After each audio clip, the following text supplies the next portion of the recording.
বলা হয়েছে এই একাদশীর দিনে যদি কোনো ব্যক্তি ভূমিদান, গোদান, স্বর্ণদান, অন্নদান, জলদান, বস্ত্রদান, জুতা দান, ছাতা দান এই সমস্ত কিছু করে, তাহলেও কোনোদিন তাকে যমরাজের বা নরক যাতনা বা যম লোকেরও দর্শন করতে হয় না।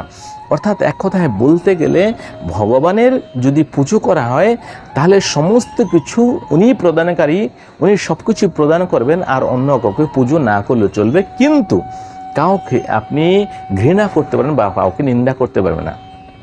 একাদশীর দিনে মেন কয়েকটা যে কথা আমি বলেছি আপনাকে, যেটা অন্য কোথাও লেখা আছে, যে লোভী, কামী, ক্রোধী আর যারা মদ্যপান করে বা বেশ্যাগামী এই সমস্ত লোকের থেকে দূরে থাকবেন বা কথাবার্তা বলার চেষ্টা করবেন না। এবং দশমী, একাদশী এবং দ্বাদশী এই 3 দিন সংযম পালন করবেন, অর্থাৎ ইন্দ্রিয়কে কন্ট্রোল করবেন, স্ত্রী সঙ্গ করবেন না। এবং যে সমস্ত লোক পতিতগামী